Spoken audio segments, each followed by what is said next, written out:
पहले अध्याय में हमने जाना था वास्तु दिशा ज्ञान एवं निर्धारण। वास्तुशास्त्र में दिशा ज्ञान होना अत्यंत आवश्यक है। अगर हमें दिशा का ज्ञान नहीं है या दिशा को निर्धारित नहीं कर सकते तो हम वास्तुशास्त्र को अपने भवन निर्माण में लागू नहीं कर सकते। दिशा ज्ञान होना अत्यंत आवश्यक है। वास्तुशास्त्र के हिसाब से हमने जाना था 10 दिशाएं: पूर्व, पश्चिम, उत्तर, दक्षिण। उत्तर पूर्व का मध्य भाग ईशान कोण, दक्षिण पूर्व का मध्य भाग आग्नेय कोण, दक्षिण पश्चिम का मध्य भाग नैऋत्य कोण, उत्तर और पश्चिम का मध्य भाग वायव्य कोण। एक दिशा आकाश और एक पृथ्वी है।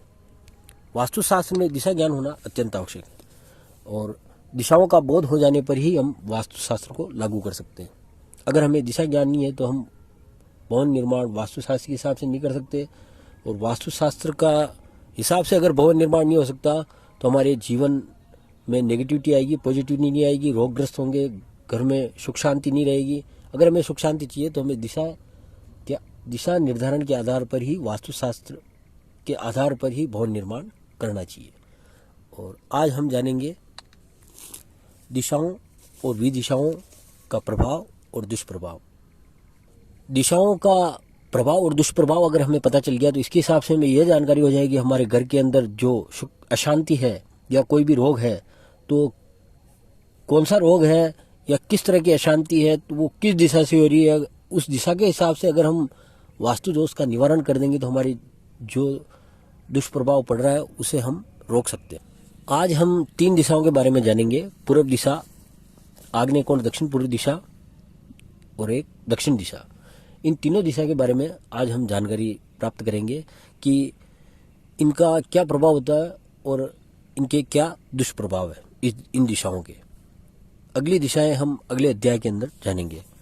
पहली दिशा पूर्व दिशा। यह दिशा सूर्योदय की दिशा है। इस दिशा के स्वामी सूर्यदेव है। यह दिशा अग्नि तत्व को प्रभावित करती है। यह पिता और सरकार और राज्य की सूचक है। इस दिशा को बंद कर देने सूर्य की किरणों का भवन में प्रवेश बाधित होता है और इस भवन में निवास करने में भिन्न भिन्न प्रकार की व्याधियां पैदा होती है। इसमें रहने वाले पिता पुत्र के संबंध आपस में ठीक नहीं होते। उसमें रहने वालों को सरकारी विभाग में काम करवाने और सरकारी नौकरी होने पर नौकरी में कठिनाइयों का सामना करना पड़ता है। ऐसे भवन में रहने वालों को मान सम्मान की हानि होती है, कर्ज का बोझ बढ़ता है, पितृदोष लगता है, घर में मांगलिक कार्यों में बाधाएं पैदा होती है। अक्सर ऐसा देखने को आता है कि इस तरह का भवन निर्माण करने से 5-7 वर्षों के अंदर परिवार के मुखिया की मृत्यु हो जाती है। इस दिशा में वास्तु दोष होने पर सिरदर्द, आंखों के रोग, त्वचा रोग, पीलिया, टीबी, बुखार, दिल के रोग, मानसिक कमजोरी आदि होने की संभावनाएं होती है। पूर्व दिशा के बारे में हमने जो जाना है उसके हिसाब से हमें अगर ये व्याधियां हैं या ये प्रभाव है तो हम जान जाएंगे कि भाई पूर्व दिशा के अंदर कौन सा कोई दोष है, इसकी वजह से ये प्रभाव पड़ रहे हैं। अब हम जानेंगे आग्नेय कोण, दक्षिण पूर्व दिशा। पूर्व एवं दक्षिण दिशाओं के मध्य भाग के कारण इस दिशा में अग्नि तत्व का प्रभुत्व पाया जाता है। इस दिशा का स्वामी देव अग्निदेव है जो कि विलासिता और ऐश्वर्य का काम का प्रतीक है। इस दिशा का संबंध स्वास्थ्य से भी है। इस समय किसी भी तरह का दोष होने पर रहने वालों का स्वास्थ्य प्राय किसी न किसी रूप में सदा खराब रहता है। परिवार कोई न कोई सदस्य देव रोगग्रस्त रहता है। भवन स्वामी को पत्नी सुख में बाधाएं आती है, प्रेम में असफलता हाथ लगती है, वाहन से कष्ट प्राप्त होता है, सुख साधने में कमी आती है। इस कोण के दूषित होने, अग्नि द्वारा हानि होने का भय भी बराबर बना रहता है। इस दिशा में दोष होने पर नपुंसकता, हर्निया, मधुमेह, गुप्त एवं गर्भाशय संबंधी रोग होने की संभावनाएं होती है। अब हम जानेंगे तीसरी दिशा जो कि अंतिम दिशा है, वो है दक्षिण दिशा। दिशा को पृथ्वी तत्व का माना गया है। यह मृत्यु का देवता यम की दिशा है। इस दिशा का स्वामी ग्रह मंगल है जो कि भाइयों के संबंध और तेज का प्रतीक है। यह दिशा धैर्य में स्थिरता का स्वरूप है, स्थिरता का स्वरूप है। यह दिशा समस्त बुराइयों का नाश करती है और सभी तरह की अच्छी बातों को सूचित करती है। इस दिशा में शत्रु का भय भी होता है।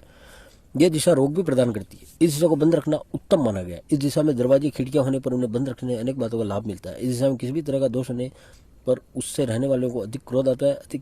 इसमें रहने वाले भाइयों में प्यार व सामंजस्य की कमी रहती है। दुर्घटनाओं की संभावना रहती है।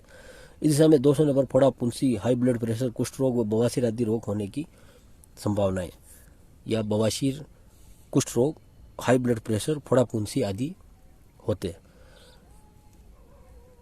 ये हमने तीनों दिशाओं के बारे में जाना कि इनके क्या प्रभाव और दुष्प्रभाव है। हमें इनसे यह ज्ञात हो गया कि इस दिशा का ग्रह स्वामी कौन है और उससे हमारे जीवन में क्या प्रभाव पड़ता है और उसमें अगर कोई वास्तु दोष है तो उसका क्या दुष्प्रभाव होता है, यह हमने जाना। अगर हमारे जीवन में किसी तरह का दुष्प्रभाव पड़ रहा है और वो जो वास्तु दोष है अगर हम उसको सही कर देते या उसका निराकरण कर देते तो हमारे जीवन में वो जो दुष्प्रभाव पड़ रहा है वो खत्म हो जाएगा और हमारे जीवन में सुख शांति और समृद्धि की ओर हम अग्रसर होंगे और हमारा जीवन सुखमय व्यतीत होगा।